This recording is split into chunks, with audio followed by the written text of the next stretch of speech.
بسم اللہ الرحمن الرحیم۔ السلام علیکم ناظرین، اصل کہانی میں ایک بار پھر آپ سب کو خوش آمدید۔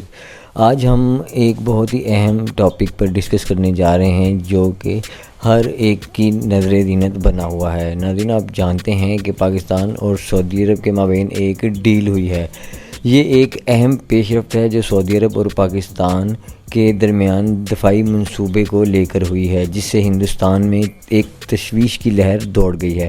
توقع ہے کہ دونوں ممالک کے درمیان تعاون کی علاقائی سلامتی اور جغرافیائی سیاست کے لیے یہ جو دور ہے یہ بہت مؤثر ثابت ہوگا۔ بھارت صورتحال پر گہری نظر رکھے ہوئے ہے اور ماہرین کا خیال ہے کہ یہ نیا منصوبہ خطے میں طاقت کے توازن کو ممکنہ طور پر تبدیل کر سکتا ہے۔ اس ویڈیو میں ہم دفاعی منصوبے کی تفصیلات کا جائزہ لیں گے اور اس بات کا پتہ لگائیں گے کہ ہندوستان کس چیز سے پریشان ہے۔ تو ناظرین، ہندوستان کی پریشانی کی سب سے بڑی وجہ یہ ہے کہ کیوں سعودی سلطنت جو ہے وہ پاکستان کا ساتھ دے رہی ہے اور پاکستان کو تقویت دے رہی ہے۔ اس میں یہ ہوگا کہ یہ جو اقتصادی منصوبوں پر غیر یقینی صورتحال پیدا ہوئی ہے، یہ ایک معاہدے کی شکل اختیار کری ہے۔ ستمبر 2025 میں اس معاہدے پر دستخط کیے گئے ہیں۔ اس معاہدے میں کئی دہائیوں کے غیر رسمی فوجی تعاون کو باضابطہ شکل دی گئی ہے، جن میں کہا گیا ہے کہ ایک ملک کے خلاف جارحیت کو دونوں کے خلاف جارحیت تصور کیا جائے گا کہ اگر ایک ملک کے خلاف کوئی اٹھے گا تو یہ دونوں ملک یکجا ہو کے اس کے خلاف جو ہے وہ ایکشن لیں گے۔ اور یہ بات ہی انڈیا کو کھٹک رہی ہے کہ کیوں سعودی عرب پاکستان کے ساتھ ایسا معاہدہ کر رہا ہے، کیونکہ وہ تو پاکستان پر گاہے بگاہے اٹیک کرتا رہتا ہے۔ ہندوستان کو خدشہ ہے کہ یہ معاہدہ اہم سفارتی اور اقتصادی استحکام فراہم کر کے ہندوستان کے ساتھ اس کے دشمنی میں پاکستان کی حوصلہ افزائی کرے گا۔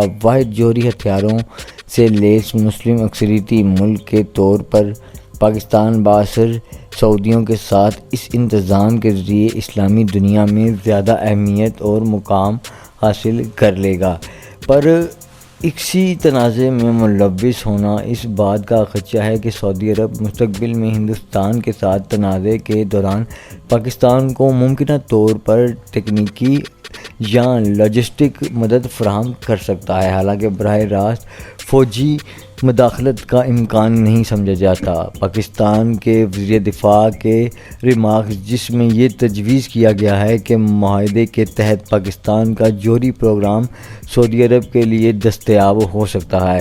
ناظرین، یہ جو نیا معاہدہ ہے اس نے دلی میں ایک ایسی بے چینی پیدا کر دی ہے جو سعودی عرب کے ساتھ مضبوط اعتماد اور اسٹریٹجک تعاون پر منحصر ہے۔ نئی حفاظتی صف بندی، چین کی بیلٹ اور روڈ انیشیٹو BRI کے جوابی وزن کے طور پر راہداری کو آگے بڑھانے کے لیے درکار سیاسی اعتماد پر پیچیدگیاں پیدا کر سکتی ہے۔ کچھ تجزیہ کاروں کا خیال ہے کہ پاکستان کے لیے اس معاہدے کی اصل طاقت سعودی عرب اور دیگر خلیجی ریاستوں کہ بھارت کے ساتھ خطے کے مضبوط اقتصادی تعلقات کو دیکھتے ہوئے بھارت پر اقتصادی دباؤ ڈالنے کے امکانات میں مضمر ہے۔ یہ سب کو دیکھتے ہوئے ناظرین، بھارت جو ہے وہ ممکنہ طور پر جواب میں اپنی خارجہ پالیسی کو دوبارہ ترتیب دے گا۔ ممکنہ طور پر اسرائیل، امریکہ اور یورپی ممالک کے ساتھ اپنی شراکت داری کو تیز کرے گا تاکہ اس کے کثیر الائنمنٹ کے نقطہ نظر کو تیز کیا جا سکے۔ یہ معاہدہ خلیج کی سلامتی کے معاملات میں ایک نئی ایشیائی طاقت کو باضابطہ طور پر شامل کر کے علاقائی حرکات میں ایک تبدیلی کی نشاندہی کرتا ہے۔ اس سے بھارت کے مغربی پڑوس کا انتظام پیچیدہ ہو جاتا ہے اور پاکستان کو تنہا کرنے کی اس کی سفارتی کوششوں کو چیلنج کیا جا سکتا ہے۔ ہندوستان کا سرکاری رد عمل محتاط رہا ہے، لیکن اس نے اپنی بے چینی کا اشارہ دیا ہے۔ وزارت خارجہ نے کہا کہ وہ قومی سلامتی پر اس معاہدے کے مضمرات کا تجزیہ کر رہی ہے اور اس توقع کا اظہار کیا کہ سعودی عرب کے ساتھ اس کی اسٹریٹجک شراکت داری باہمی مفادات اور حساسیات کو مد نظر رکھے ہوئے ہے۔ تو اب دیکھیں ناظرین کہ بھارت کیا جو ہے وہ نئی پالیسی اپناتا ہے اور کس طرح سے اپنی جو بے چینی ہے دور کرتا ہے۔ امید ہے آپ کو یہ ویڈیو ضرور پسند نہیں ہوگی۔ مزید ایسی ویڈیو دیکھنے کے لیے چینل کو ضرور سبسکرائب کریں اور ہمیں اپنے کمنٹ سے ضرور آگاہ کریے گا۔ شکریہ۔